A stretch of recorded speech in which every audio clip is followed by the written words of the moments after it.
Creighton. The breakdown of what we do, like we specialize. So Brandon does a lot of personnel. Brandon works with the big guys. Paul works with the guards. And then he does defensive scouts. Terry Johnson does defensive scouts also. I actually coached my first year in coaching. Terry has twin cousins that I coached.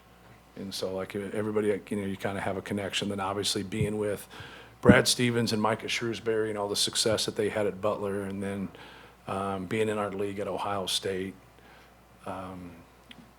Elliot Bloom is our director of basketball operations, who does a fabulous job.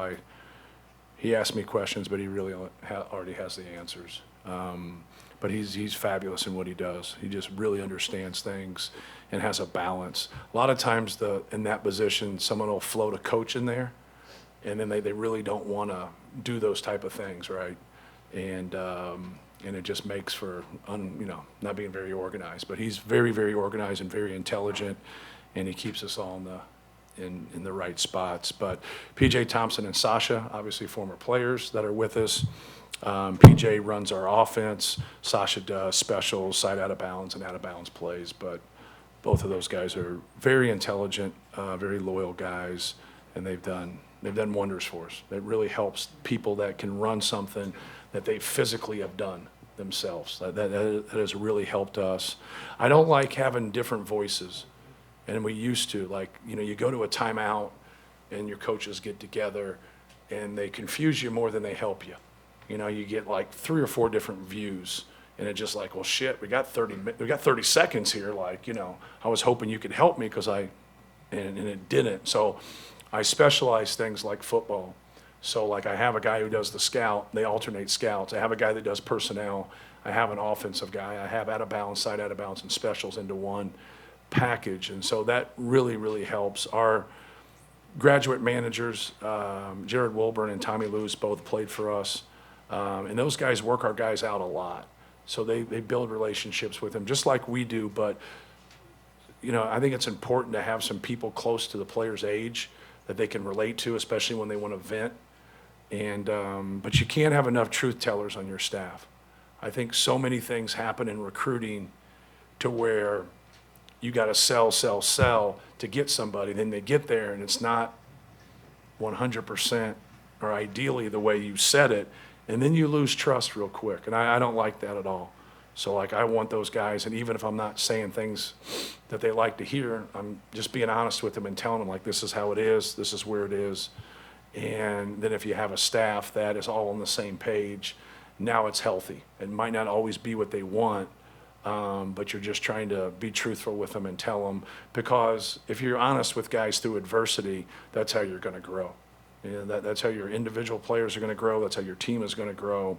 And you also got to be able to admit when you're wrong. So I think having that humility as a coach is very important. Matt, to have a season like you've had, you have to be good, you have to have some luck, and I think you have to be healthy. And given what happened today, how big of a deal is the third part of that, where for the most part of the season you've been relatively healthy across the board? Right, yeah, we got banged up a little bit during the game. Obviously, Braden went down and Zach went down. They both were able to push through it. But yeah, you have to have some luck from a health standpoint. Sometimes when guys are just kind of coming and going and you don't have your complete puzzle, it's hard to grow. It's hard to grow together. But, knock on wood, we've done a good job. Our training staff's done a good job of preparing our guys and helping our guys and just staying healthy. But you want to keep getting better. There's different styles throughout the year, right? You go non-conference, you go conference, and you're just trying to get ready and keep getting better. But I think our guys have done a good job of keeping their poise and being resilient when they've had to. But I also think they've done a good job in terms of taking care of themselves. Right. 3-point shooting kind of held your team back a little bit percentage-wise last season. Why has it been so much better this year, other than just having good shooters? Why are they making more shots now? Yeah, obviously they've worked really hard, having a skill level and being able to shoot the basketball, whether that's Braden, Fletch, Lance, Mason, Cam Heidi, Miles, the guys that, obviously, take the most. So your percentages are going to raise if you make better decisions. and you take better shots. You know, we had a couple tough ones to start the game because they're not very good shots. And but for the most part, you know, when you have a dynamic point guard and you have a guy that gets the attention that Zach Edey does, you know, be ready to shoot and step in there and take him in rhythm. And we've done a good job of offensive rebounding, so that helps even more. That, you know, when we're taking good shots, that, you know, we got a chance to make them, but we also got a chance to rebound the ball. Matt, this class is going to leave here with the most wins in conference play of all time. What does that say about them? And then the fact that if that record gets broken, it's probably going to be by the class they've helped underneath. Right. Yeah. Well, that's what you want to keep doing, right? You want to keep, you know, having the most successful class in Purdue history or Big Ten history or whatever it might be, and, you know, keep getting better. And at the end of the day, that's what they're going to go and look at in those media guides and stuff. They're going to go back and look and see, like, you know, you can't change that when you're winning games and you're having success and you're building off of that. But no, I'm happy for him. You know, obviously I talked about Jaden Ivey a little bit, and he helped with that in his first 2 years. But they've worked hard. There's nobody out there standing there that didn't work for it. And we've had tough times, obviously, but we haven't made excuses, and we've continued to fight, and I think that's helped us get better. Matt, building off that, this senior class, how much of an advantage is it to have them rub off on these younger Yeah. classes and incoming ones? Yeah, it's so important, you know, just kind of teaching, you know, guys the ropes and understanding there's no quick fix. And you got to keep working, and you got to, you know, stay positive. We have some really good younger players that haven't played a whole lot, that, you know, in a lot of scenarios, like, you know, how are they going to respond to that? But they see the end result of getting your degree from Purdue, improving, getting better. There's nobody out there standing that hasn't improved here. Like, they've all gotten better, but we've also kept things in check. We've had a good balance, and I think that's what you have to have. You have to have a good balance of those guys getting their education and improving, you know, as basketball players collectively, because it's such a, we have such an individual landscape. You know, if you go and watch international basketball or FIBA basketball, you know, their togetherness, they practice more together at young ages. We put teams together and practice for 2 to 3 weeks and go and play in games. Like, if you're the best player, you know, in Croatia as a 13, 14-year-old, you go with the other best players and you train and you live with them, and, you know, it's a little different because our education is lined with our athletics, where theirs isn't. There's, you know, their athletics is in club sport. And so, like, when you see that and you see that togetherness, like, that's so important, and that's what we get when we come to college. Whereas now the portals come in there, and now that's going to upset the apple cart a little bit, because you have so much movement. You have people leaving AAU teams, you have people leaving college teams, you have people leaving. Well, if you never stay in one place for very long, how can you grow? How can you get better? And people say, well, they have the right to do that. And there's got to become some point where the people that are in charge, or the people that have those decisions to make, that they look at it like, well, why don't we do what's best for somebody instead of what we want to do? Like, think about growing up with your parents and you got to do whatever the hell you wanted to do instead of them telling you things or whatever. Like, would you be sitting here? I know I wouldn't. I'd be bowling on Tuesday in Muncie, Indiana, and playing slow pitch softball. Like, and it's a joke, but it's also true. I just wouldn't. If you allowed me to do what I wanted to do when I was 18, 19, 20 years old, I mean, it would have been hell. You know, just because you constantly are on an emotional whim just to do what you feel like you should be doing, instead of someone saying, no, you're not doing that. This is what's best for you. And then you start to speak and they tell you to shut up, and you end up doing it, and then 15 years later, you don't think your old man's a fool, right? That's the way it works. Right there with you. I saw some head nods. I saw some, like, yeah, you think your old man's a dipshit when you're 17, and then you turn 34 and you're like, you know what? He's not quite the dipshit that I thought. But I would love to bowl with you on a Tuesday. Oh, hey, I had me a 185 last time. All right. 2 plays from this game. The Yeah. Colvin steal that led to Fletcher's 3 Yeah. there, and then Caleb's 3-pointer Right. from the corner. It was big. Just as you now get into the postseason, do those plays become difference makers and they magnify a question. little bit? Yeah, because they've just loaded up on him. They've just made the decision, like, okay, you're not going to beat us right here. So they covered down ball side with somebody who's shooting in the 40s, you know, and he makes around 2 threes a game. So, like, that was a big, you know, I think he wanted him to go on the dribble, and he didn't, and he just kind of overdid it, and Zach made a good pass. And then we had some other good looks that didn't go down. I was actually subbing Mason for Caleb, while that he hit that shot, so I hope Caleb realizes that I didn't he hit the three, and hey, go get him. But no, that was great. Happy for Caleb that, he made that shot, and, but that's where we've gotten sometimes when they just overdo things. So those shots were huge, getting the steal and then leading to that, and then Caleb making that. So both Fletch and Caleb's threes were big time. Yeah, you talked about those big moments. What else kind of helped you stem the tide there as they brought it to within 4, and then, you guys went on that run. So Right.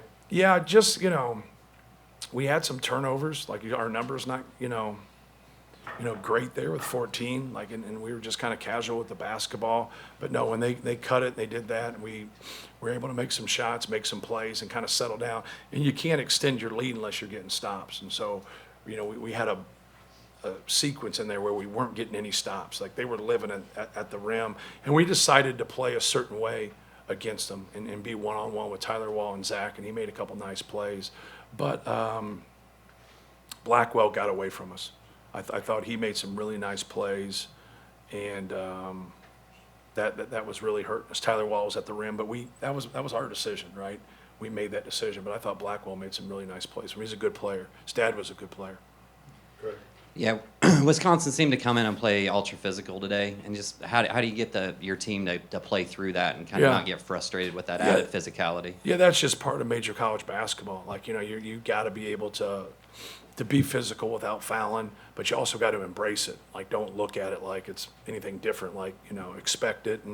But I thought we were good. I thought we had a couple stretches there where we gave up too many offensive rebounds, and I didn't think we were physical with our box outs, but you have to be careful, chucking people and on cutters and things like that. You got to, try to beat them to spots and be physical and not let them get those post ups or not let that get clean. Even if they end up getting it, just that resistance will push them out a little further than they want to be.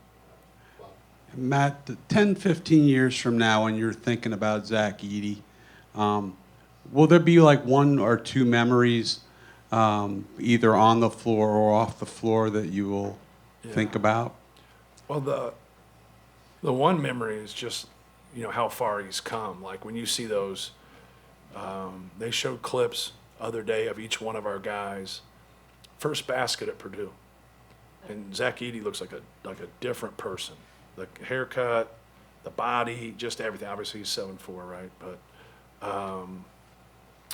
the thing that jumps out with me with him is his competitive spirit. You get some big guys, and they just get bad calls, right? Every big guy, you don't understand how many times I've went to see a big guy play in high school, 2 quick whistles, he's in foul trouble, and then now he's tentative, and rightfully so, right? He wants to stay in the game. And so it forces those guys to be pretty tentative, and he's not. Just his competitive spirit, man. He plays hard. He wants to win. And then the other thing that'll jump out is, he didn't get recruited very hard. So he doesn't look at himself that way, which really allows you to be selfless, especially when it comes to passing. He was a terrible passer when he got here, and now he's a great passer. But he's always been a willing passer. And sometimes guys that are good, you got a tough time prying the ball out of their hands. But it just completes guys. When you got the ability to score and you got the ability to pass, now you're just raising the value of your team. So that's what I'll think. And then when I said, other night, he always shows up. I don't want to talk about him in past tense. We're still playing, but he just shows up, man. You'd be surprised, you go play in a game, you'd be like, well, this guy didn't show up. Holy shit, come on, man. You got to play. You're competing. Why wouldn't you? Never. He's had bad games. He's turned it over. He's had some, some stinkers, but it hasn't been from, not competing. And it's a big statement. Julia. Coach, as we turn to the postseason and the Big Ten tournament in Minneapolis, you guys are gunning for a second straight Big Ten postseason championship. What would that mean to you and to Purdue, and finally the legacy of Zach Edey? Yeah, I think it'd be cool. It's not the the biggest thing. Obviously, playing well in the NCAA tournament's the biggest thing. So, just I always keep it pretty simple, like in terms of just, win the next game. Just worry about the next game. Don't get caught up in anything else. You're lucky to win, fortunate to win, whatever the word is. Then let's see who's going to play the next game and who wins that one, then we'll play them. But it's going to be people you're familiar with. It's going to be people that, you've played against. So, but no, I think it's anytime you can win. I think we've been in the finals 5 times and we've won 2 of them. But anytime you can, compete and win a championship like we did this year and last year and win the tournament like we did last year, I think it's cool. I think it's a good experience for guys. But I think Zach Edey's legacy is going to be, just through his development, his overall success, and the success of our program. Like, he's the most successful class we've had here. So it speaks volumes. We've had the most wins in the Big Ten in the last 10 years. So I think sometimes that gets brushed to the side at Purdue. But it doesn't get brushed to the side by the people we compete against. They know. So, I don't think we resonate with everybody nationally. I don't think we resonate with everybody within the Midwest, but we resonate with the people we compete against. Where does he fit, Coach, as far as the pantheon of players that have been at Purdue, from the Joe Barry Carrolls to the big dogs who you were a teammate of? Where does he fit in that? Well, he's definitely in there. He's our all-time leading rebounder, and, he's going to be our all-time leading scorer. He's in the most successful class. He's won 2 Big Ten championships, so, he's been to a Sweet 16. So I think that's the next, step for him, for me, for us, is to do better in the NCAA tournament, right? And it's a hard thing to do because everybody earns their way into that one. But no, he's great, but I'm proud of him because he's become a passer, and that's going to help him professionally, and he's a much better defensive player. He's a two-way player. He's one of the top defensive players in our league. He changes things out there. He gets scored on here and there, but he changes things. They gotta deal with him on both ends. Sam and then Brian. Thank you. Man, I think something that gets lost is that Zach actually reclassified and then wasn't probably your option number 1. Mm-hmm. It's funny how things work out, but Right. he gets here with basically no high school stats to speak of. Right.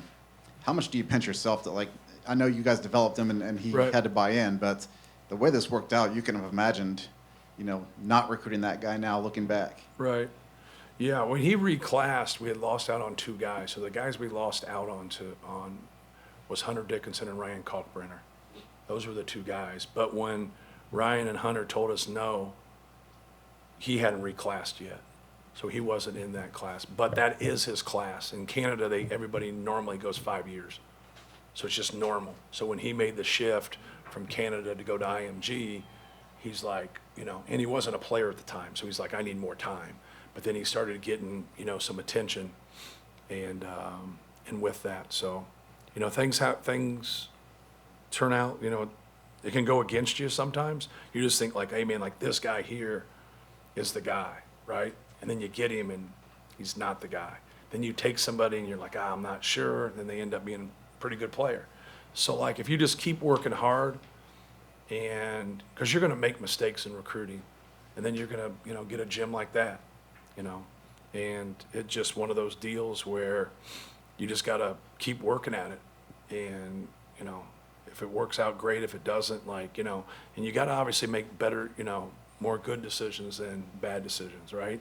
So you got 13 scholarships, and if you can be right about 70% of the time, you're in business. But you got transfers, you got injuries, you got different things. I don't like being like that, but I've recruited more towards role definition at times, and I overdo it sometimes, but I want to get the right person. I want to get, I want to try to recruit some harmony. And that might sound crazy to you, but I just think if you just go and get a whole bunch of talented guys and production's not at the forefront, or they don't understand how they're going to play or their role definition, or they just don't have the makeup to be able to adjust. So, but with that being said, we were fortunate, right? I didn't know he was 2-time National Player of the Year, but I did think he would be good. I just didn't know when he would be good. I thought he had good hands, he had good feet. He just needed repetition and work. So right away I was like, hey, when he's open, throw him the ball. Well, he's always open. You know what I mean? He's like one of those stand-up freezers. And it's like he's always open. And so like those guys like, I'm gonna pass it to him. He's gonna turn it over, like throw it to him. Throw it to him. So a lot of big guys get recruited and they go places, they never throw them the ball. Like you gotta throw them the basketball for them to be a part of it. Like you want them to rebound, you want them to defend, but like throw them the basketball. Like let them play, let them participate. But you gotta do drill work. You gotta get them in a sense to where, all right, here's what we're working on, but when it goes live, here's what you're doing. Like you can't do all the stuff we're working on. You're not ready for all that, but we got to keep developing. We got to keep getting better. So like that was something for him. That adjustment took a little bit of time, but not a lot of time. Like he makes adjustments. Like he's not a fool. He's an intelligent person. Last one, Brad. I don't want this to sound redundant, but what has he meant to you personally? It just seems like you talk about him a little bit differently than a lot of the great players you've had over the years. Yeah. Well, he's a two-way player, first of all. And like, I've never been around someone that other people have to game plan so much about. Isaac Haas was the answer to that. Like people had to game plan for Isaac Haas. And now when I got him, I'm like, man, they're gonna have to game plan like Isaac. And now it's you know, obviously more than that. It's really enhanced. But no, he just kept getting better. You know, you like guys that play hard, and you like guys that are unselfish and they're about winning. And you know, those are his attributes. And when you have that kind of elite size to go along with his skill level, you got the best player in the country. When did you start calling him Zachary? Huh? When did you start calling him Zachary? I've always called him Zachary. That's his name. It's his phenomenal name. Huh? Do people call you Matthew? No. There you go. Well, I have more data. I'm older. Thank you. Thank you, guys. What about those Delta Eagles? Did they win? Sure, yeah. One more game. Here. I Googled it. They win yesterday or Must have. When did they win? Must have won yesterday.